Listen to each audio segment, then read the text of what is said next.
Mumbai police से हो चुकी है भारी मिस्टेक, क्योंकि जिस चोर को सैफ अली खान के घर में चोरी के इल्जाम में पकड़ा गया और जो चोर सीढ़ियों से नीचे उतर रहा था, शायद हो सकता है वो दोनों अलग अलग हों। लेकिन बात ये भी कही जा रही है कि हो सकता है जो शरीफुल इस्लाम है वो भी किसी और घर में गया हो, लेकिन चोर को जब पकड़ने में मुंबई पुलिस ने अपना हाथ आजमाया तो इसकी जो सारी बातें थी, कोइंसिडेंटली दोनों चोरों की कहानी एक जैसी ही निकल के सामने आ रही है। ऐसा हम इसलिए कह रहे हैं क्योंकि जो फॉरेंसिक रिपोर्ट है, तमाम जो दावे किए जा रहे हैं, उसमें साफ तौर पर पता लग रहा है कि शायद शरीफुल इस्लाम और जिस चोर की तस्वीर जो सीढ़ी से उतरते हुए जो तस्वीर थी, दोनों अलग हैं। आज डिकोडिंग क्राइम के अंदर हम आपको बहुत सारी ऐसी बातें बताने वाले हैं, ऐसी तस्वीरें दिखाने वाले हैं जिसे देखकर आपका दिमाग भी ठनक सकता है।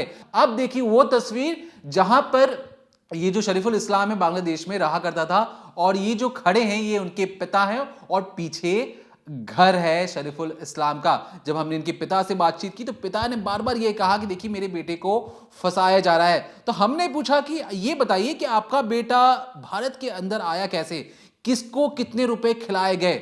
ऐसी जानकारी सामने आई कि पता लगा कि उसने कई हजारों रुपए देकर हमारे ही देश के रहने वाले लोगों ने गद्दारी करते हुए शरीफुल इस्लाम को बड़ी आसानी से बांग्लादेश से भारत के अंदर दाखिल करवा दिया।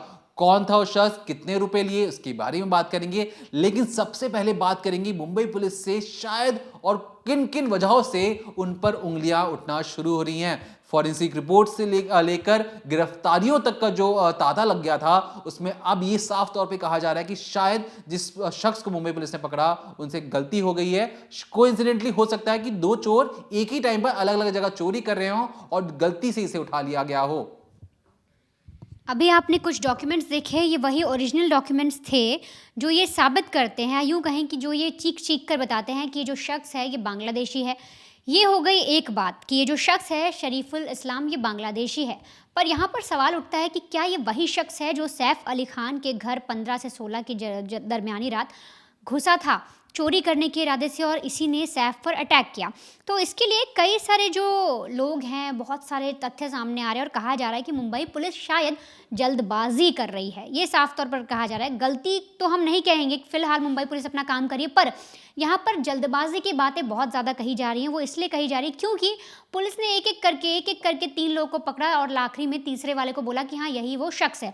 पहले एक को पकड़ती है, बोलती नहीं नहीं ये नहीं है, हमसे गलती हो गई, दूसरा शख्स है। फिर दूसरे को पकड़ती है, उससे पूछताछ होती है, फिर उसे भी छोड़ देती है।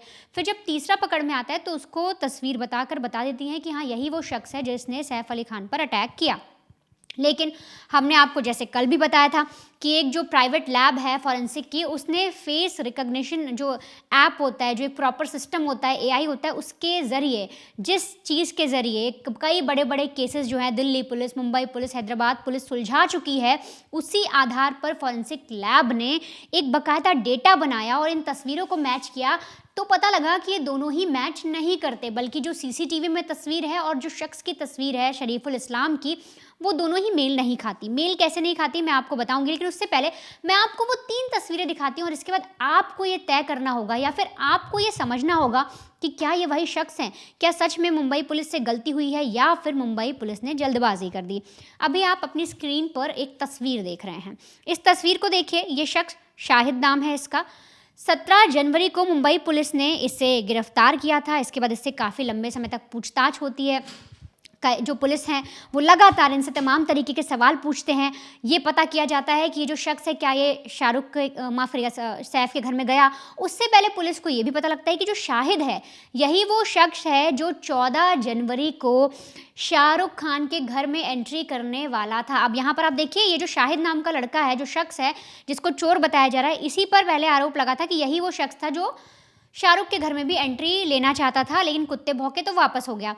अब आप शाहिद की तस्वीर देख रहे हैं। अब बगल में एक और तस्वीर देखिए जो मैं आपको दिखा रही हूँ। ये वही शख्स है जो चोरी करके एंटर हुआ था, मतलब जो चोर बताया जा रहा है, जो रेलिंग से उतर रहा है। अब आप यहाँ पर मिलान करिए कि क्या ये दोनों मैच खाते हैं। एक तरफ शाहिद आपको दिख रहा है, वाइट टी शर्ट है, ब्लैक एंड वाइट तस्वीर होगी, दूसरी तरफ आप देखिए सीसीटीवी की तस्वीर।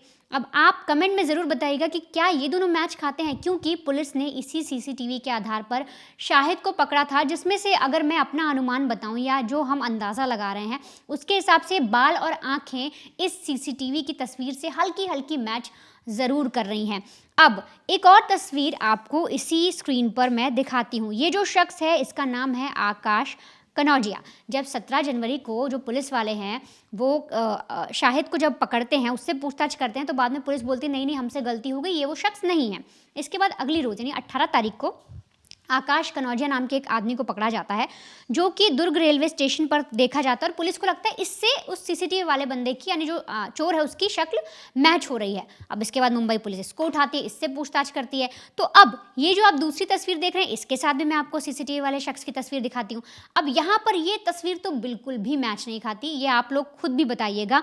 जो आकाश कनौजिया की तस्वीर आपको दिख रही है इसके बगल मैंने सीसीटीवी वाले शख्स की तस्वीर भी लगाई है, ये दोनों तो बिल्कुल भी मेल नहीं खा रही। अब इसके बाद जब पुलिस इनका मिलान करती है, सारी चीज़ें पता करती है, तो पुलिस को पता लगता है अरे ये भी वो शख्स नहीं है।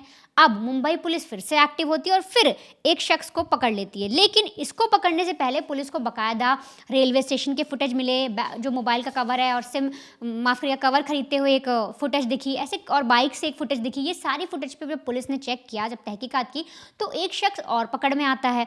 अब ये वही शख्स है यानी शरीफुल इस्लाम। अब इसकी तस्वीर आप देखिए। अब इसकी तस्वीर पे तो बहुत ज़्यादा डिबेट चल रही है, बहुत ज़्यादा बातें हो रही हैं और यहाँ तक कि एक प्राइवेट लैब ने, जो फॉरेंसिक लैब है, उसने दावा तक कर दिया है कि मुंबई पुलिस ने शायद गलत आदमी को उठा लिया है।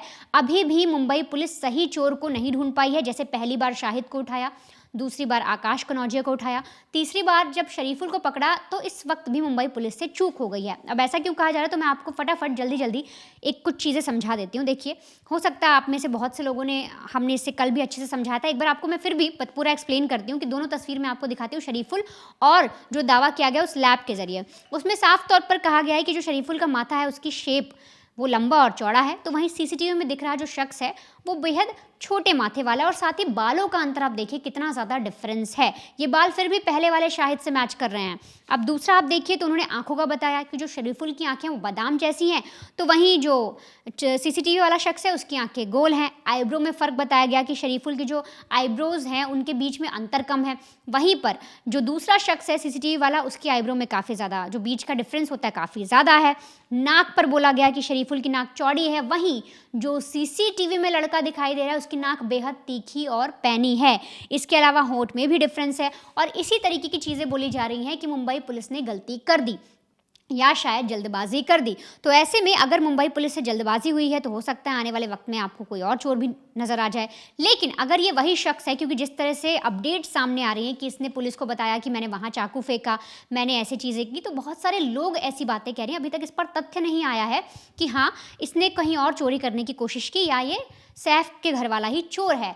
लेकिन पुलिस को अगर इसको साबित कराना है कि इसने ही ऐसी कोई चीज़ की है तो फिंगरप्रिंट्स, फॉरेंसिक की चीज़ें बहुत ज़्यादा मायने रखती हैं। भले प्राइवेट लैब ने बोल दिया हो कि दोनों मैच नहीं करते, लेकिन मुंबई पुलिस जहां से मैच करवा रही है, जो फॉरेंसिक संस्थान का यूज़ किया जा रहा है, जो इस पूरे केस में मिलकर मुंबई पुलिस के साथ काम करें, क्योंकि उन पर बहुत बड़ी जिम्मेदारी है, उन पर पूरी बागडोर है। क्योंकि ये कहा जा रहा है कि अब फॉरेंसिक ही है जो ये साबित कर सकता है कि क्या ये वही शख्स है। क्योंकि देखिए कई सारे लोगों ने सवाल उठाए थे कि जब ये शख्स जा रहा है तो कहा जा रहा है कि 6ठी मंजिल पर सीसीटीवी है, 8वीं मंजिल पर सीसीटीवी है, बाकी जगह का सीसीटीवी कहाँ है। आप देखिए अगर आप किसी फ्लैट में रहते हैं, किसी अपार्टमेंट में रहते हैं, तो वहाँ पर भी ना मैनेजमेंट का सिस्टम होता है। अगर आपका सीसीटीवी ख़राब है, आपके घर की वायरिंग या कोई ऐसी चीज़ ख़राब हो गई, आप किसी के घर रेंट पर भी रह रहे हो और कोई चीज़ खराबी होती है तो मकान मालिक को बोल सकते हैं। और ऐसी बड़ी बड़ी सोसाइटी में, अपार्टमेंट्स में अगर सीसीटीवी लगे हैं और ऐसी चीज़ें हैं तो आप बोलेंगे अपने सर्विसमैन को, अपने मैनेजमेंट को जो उस सोसाइटी को देख रहा है, तो वो इन चीज़ों पर काम करते हैं। और यहाँ पर लोगों का सवाल है कि 8वें माले पर यानी 8वीं मंजिल पर ही सीसीटीवी क्यों था जहाँ पर वो कैप्चर हुआ। क्या सैफ अली खान के पास इतने पैसे नहीं है कि वो सीसीटीवी नहीं लगवा सकते थे? वो अपने घर के बेडरूम में सीसीटीवी ना लगवाएं, लेकिन बाहर स्टेयर्स पर तो सीसीटीवी होने चाहिए। इस तरीके से सवाल उठ रहे हैं। मुंबई पुलिस को इस वजह से भी घेरा जा रहा है। तो ऐसे में अब फॉरेंसिक की जो जांच है वो बेहद अहम साबित होने वाली है इस पूरे केस में। अगर जो फॉरेंसिक के लोग हैं, जो फॉरेंसिक में जो पूरी टीम है, अगर वो इनके फिंगरप्रिंट्स लेके जो चोर रेलिंग पर चढ़ा, साथ ही साथ अगर वो पाइप पर चढ़ा तो उसके तलवे के जो पसीने निकले उसके ज़रिए जो प्रिंट्स बने, साथ ही साथ हाथों से जो प्रिंट बना, बाथरूम की जो उसने खिड़की खोली वहाँ से जो प्रिंट्स मिले, उन्हीं के आधार पर ये पूरी चीज़ें साबित हो पाएंगी। और साथ ही साथ ये भी एक अपडेट आई थी कि पुलिस के हाथ वो कपड़े लग चुके हैं जो पहनकर ये सैफ के घर में गया था, और जब इसने सैफ पर अटैक किया तो उसमें खून के शायद धब्बे भी हैं। तो ये पुलिस ने अभी फिलहाल इस पर कोई अपडेट नहीं दिया, लेकिन मीडिया रिपोर्ट्स के तहत ये दावा किया गया है। अब अगर ये कपड़े मिल गए हैं तो वो भी बहुत अहम साबित होंगे कि क्या उन पर जो डीएनए है, जो खून अगर ब्लड सैफ अली खान का लगा है उस कपड़े पर, तो क्या वो मैच हो रहा है। अगर ऐसा है तब तो पूरी तरीके से ये शख्स वही है जो चोरी करने आया था। भले ही कोई प्राइवेट लैब आकर ये बोल दे कि ये वो शख्स नहीं है, एआई के जरिए इसकी शक्ल मैच नहीं कर रही, लेकिन अगर फॉरेंसिक ये साबित कर ले जाती है, फिंगरप्रिंट सारी चीज़ें जो हैं वो मैच हो जाते हैं, डीएनए मैच हो जाता है, तब जाकर मुंबई पुलिस पर कोई सवाल नहीं उठेगा। लेकिन अगर ऐसे ही रहा, जो मैच है फिंगरप्रिंट्स का वो नहीं हो पाया, तब मुंबई पुलिस फिर से सवालों के घेरे में आ जाएगी, क्योंकि उन्होंने इसमें लगातार पहले भी 2 गिरफ्तारी की, बोला कि ये वो लोग नहीं हैं। तीसरी गिरफ्तारी होती है शरीफुल की। अब ये थोड़ा कन्फ्यूजन पैदा करने वाला है, लेकिन फॉरेंसिक को इस पे अपनी जांच निष्पक्ष करनी होगी। देखिए, जिस तरीके से वनिता ने आपको समझाया कि किस तरीके से फॉरेंसिक इस पूरे केस में एक अहम कड़ी साबित हो सकता है। अब ऐसा हम इसलिए कह रहे हैं क्योंकि हमारी मुंबई पुलिस से खासी कोई दुश्मनी तो है नहीं। हम चाहते हैं कि मुंबई पुलिस किसी भी तरीके से ऐसे चोर को पकड़े जो सही में चोर हो, किसी बेगुनाह को ना फंसाया जाए। अब ऐसा हम इसलिए कह रहे हैं कि मान लीजिए किसके कोर्ट में लेके जाता है सरीफुल इस्लाम को, वहां पे खड़े होकर ये कहता है कि जनाब फोटो में दिख रहा जो शख्स है वो तो मैं हूं ही नहीं। अब इस पे मुंबई पुलिस कहेगी कि देखो इसने तो थाने के अंदर कहा कि ये तो चोर है, लेकिन मान लीजिए वो कोर्ट में जाकर अपनी गवाही बदल दे, तब ऐसे में क्या चाहिए आपको? ऐसे में आपको चाहिए कि ठोस सबूत, ऐसे सबूत जिसे दरकिनार किया ना जा सके। और ऐसे में जो सबसे अहम कड़ी हो जाती है फॉरेंसिक की रिपोर्ट, फिंगरप्रिंट्स की रिपोर्ट, कहां से लेकर उसने जब वो सीढ़ियों पे चढ़ा, रेलिंग कुछ हुआ, उसने पाइप के जरिए जब वो ऊपर चढ़ रहा था तो वहां पे भी उसके फिंगरप्रिंट्स बन गए होंगे, और जब पाइप के जरिए चढ़ा तो वहां पे तो कोई दूसरा शख्स गया नहीं होगा, तो वहां से जो फिंगरप्रिंट्स निकलेंगे, वहां से जब वो पाइप पे चढ़ रहा होगा जो उसके फुटप्रिंट्स होंगे, वो सारी जो चीजें सिर्फ और सिर्फ इसकी रहेंगी। अब यहाँ पे ध्यान रखिए कि जिस तरीके से हमें पता लगा कि इसकी जो ब्लड ग्रुप है वो बी नेगेटिव है, अब जो खून से सने कपड़े मिले, अगर वहाँ पर उसकी अगर ब्लड सैंपल की जांच की जाए और पता लग जाए कि वहाँ से डीएनए निकल जाएगा, वहाँ से इसकी जो बी नेगेटिव वाली जो चीज़ें हैं ब्लड सैंपल, उससे ये साबित हो जाएगा कि ब्लड ग्रुप भी सेम है, डीएनए भी सेम है, फिंगरप्रिंट भी सेम है, फुटप्रिंट भी सेम है, तब तो फिर यही चोर है।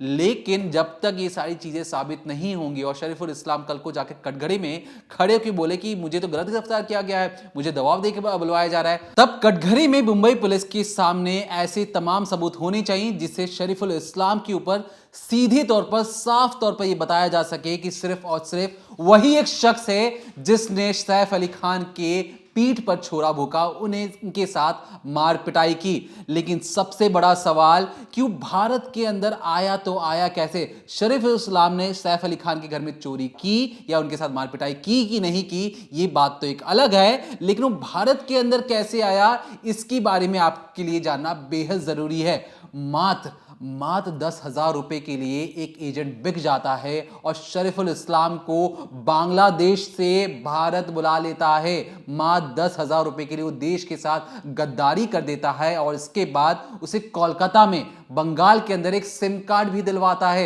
ये जो सारी चीजें हो रही हैं मात्र 10,000 रुपए में। 10,000 रुपए तो फ्लाइट की टिकट नहीं होती है। वहां से बांग्लादेश से मेघालय जाता है, मेघालय से बस के जरिए ये बंगाल आता है, वहां पे सिम कार्ड खरीदता है और लगातार 3 दिनों तक अगस्त के महीने में वहीं पर रहता है। इसके बाद वो कहां जाता है? इसके बाद वो मुंबई आता है। मुंबई के एक रेस्टोरेंट में काम करता है जहां पर उसकी जो सालाना तनख्वाह थी वो 13,000 रुपए थी। लेकिन इतनी कम सैलरी होने की वजह से वो फिर भी अपनी जो आदतन चोरी की जो आदत था उससे बाज नहीं आ रहा था। उसने उस रेस्टोरेंट के अंदर चोरी की जिसके बाद उसे नौकरी से निकाल दिया जाता है। याद रखिए ये जो सारे रेस्टोरेंट थे ये डॉक्यूमेंट्स चेक नहीं कर रहे थे इन जनाब का। उन्हें लग रहा था कि बंगाली बोलता है, शायद ये वेस्ट बंगाल से हो, कोलकाता से हो, इसलिए उस पर नौकरी पर रखा जा रहा था। लेकिन आदतन चोरी से परेशान होकर रेस्टोरेंट उसे नौकरी से बाहर निकाल देता है। फिर ये दूसरे रेस्टोरेंट में जाता है नौकरी करने, उसके बाद भी वहां पर ये काम ठीक से नहीं कर पाता, फिर उसे बाहर निकाल दिया जाता है। अब चारों तरफ से धक्का खाने के बाद जनाब को लगता है कि इतनी मेहनत क्यों करनी है, 30 दिन काम करोगे तब जाकर तुम्हें 13,000 रुपए मिलेगा, बॉस तुम्हें अलग डांटेंगे, तुम्हारे कलीग्स तुम्हें अलग डांटेंगे, मेहनत करना पड़ेगा, क्यों ना रातों रात माला माल हुआ जाए। अभी जो सारी चीजें इसके दिमाग में जो चल रही थी, इसी वजह से इसका जो शैतानी दिमाग कुछ इस तरीके से काम करता है कि इसे लगता है कि मैं अब फटाफट चोरी कर कर रातों रात माला माल बन जाऊं, और इसलिए ये ना चाहते हुए भी ये सोच रहा था कि मैं चुपचाप शाहरुख खान के घर के अंदर घुस जाऊंगा, किसी को नहीं पता लगेगा। सीढ़ी लेके आता है, सोचिए जो मन्नत हाउस है हर किसी की निगरानी में रहता है, वहां पर रात को 2:42 पर सीढ़ी लेके आता है, सीढ़ी लगाता भी है बाउंड्री वॉल पर, अंदर घुसने की कोशिश भी करता है लेकिन फेल हो जाता है। इसके बाद वो सैफ अली खान के घर के अंदर तलाशी अभियान चलाता है, मानो खोज रहा हो, कुछ करने की तलाश में आया हो अगर ये शरीफुल इस्लाम है। क्योंकि जब ये अंदर जाता है तो इसका साफ तौर पे ये कहना था कि जिस फ्लोर पर जा रहा था उसने देखा कि जो पीछे का दरवाजा है वो तो सबका बंद है, लेकिन इसका ये कहना है कि सैफ अली खान का जो पीछे दरवाजा था वो खुला हुआ था। अब यहां से याद रखिए, सैफ अली खान वाला इंसिडेंट आपको हर जगह मीडिया में पता लग गया होगा, लेकिन ये जब वहां से भागता है तो ये आरोपी लगभग 3 घंटे तक बांद्रा के अलग अलग इलाकों में रहता है, और इसके बाद तब तक चोरी का सामान भी था, लेकिन साथ ही साथ उसके पास कैसे कैसे हथियार थे। याद रखिए उसने सिर्फ एक चाकू मारा था और हेक्साब्लेड की बात कही गई थी, लेकिन इसके बैग के अंदर जो मिस्ट्री है अब सॉल्व हो चुकी है। इसकी बैग के अंदर क्या क्या है ध्यान से सुनिएगा। हथौड़ा था, स्क्रू ड्राइवर था, हेक्सा ब्लेड और तमाम ऐसी चीजें जिससे सामने वाले को चोट पहुंचाई जा सके, ये सारी चीजें इसके बैग के अंदर रखी हुई थी। याद रखिए एक बड़ा स्क्रू ड्राइवर, एक हथौड़ा, उसकी एक चोट कितना ज्यादा नुकसान पहुंचा सकती थी, ये सारी चीजें इसके बैग के अंदर रखी हुई थी। अब इसके बाद जो इसे पकड़ने का जो अभियान चलाया गया, जिस तरीके से मुंबई पुलिस ने जब बातचीत की तो हमें पता लगा कि इसने वर्ली वाले इलाके में चाय पिया था 6 रुपए का। अब 6 रुपए का चेंज तो इसके पास था नहीं, इसने ऑनलाइन पेमेंट किया चाय के लिए। फिर इसने 18 जनवरी को भुर्जी पाव के लिए 60 रुपए, जिस तरीके से पहले कहा गया कि इसने पराठे और पानी लिया था, तो अब पता लगा कि वो भुर्जी पाव खा रहा था, और भुर्जी पाव का इसने 60 रुपए पेमेंट जो यूपीआई पेमेंट के जरिए ट्रांसफर किया था, तब जाके ये ट्रैक हो पाया है। लेकिन सबसे बड़ा सवाल कि चेहरा क्यों नहीं मिल रहा। क्या ऐसा हो सकता है कि एक ही वक्त में ये जो 2 चोर थे अलग अलग जगह चोरी कर रहे थे, और सैफ अली खान के घर को बताकर क्या इस चोर के अंदर कोई कंफ्यूजन है, क्या मुंबई पुलिस से जल्दबाजी में कुछ ऐसी चीजें हो गई हैं, या उनसे कोई बहुत बड़ा लूप होल छूट चुका है। अब जैसा कि हमने आपको जब हम वीडियो बना ही रहे थे तब हमने आपको बताया भी था कि जिस चाकू से सैफ अली खान पर वार किया गया था वो चाकू तो मिल गया था, लेकिन चाकू के कई हिस्से, जो चाकू का हैंडल था वो गायब हो चुका था। तो हमने जब इसकी जांच पड़ताल की तो हमें पता लगा कि मुंबई पुलिस जो बांद्रा वाला इलाका है, जहां पे 3 घंटे तक जो सैफ अली खान के घर में वारदात करने के बाद घूम रहा था लगभग सुबह तक, इसने एक नाली में जाकर उस हैंडल को फेंक दिया था। तो ये जो सारी चीजें हैं पुलिस ने इसे बरामद कर लिया है, लेकिन ये एक कह सकते हैं सर्कमस्टेंशियल एविडेंस हो सकता है जब तक इसमें फॉरेंसिक एक ठप्पा ना लगा दे और ये ना कह दे कि ये वही शख्स है जो कैमरे पे दिख रहा था, ये वही है जिसने सैफ अली खान पे हमला किया। इसमें सबसे अहम गवाही सैफ अली खान के परिवार की भी होगी, नौकरानी की भी होगी, करीना कपूर की भी होगी, और सैफ अली खान की गवाही सबसे इंपॉर्टेंट है। अगर वो कह दें कि ये चोर नहीं है तो पूरा मामला पलट सकता है। तो हमें इंतजार करना होगा फॉरेंसिक रिपोर्ट का, हमें इंतजार करना होगा सैफ अली खान की उस गवाही के बाद, जिसके बाद ये पता लग पाएगा क्या ये सच में शरीफुल इस्लाम है या नहीं है।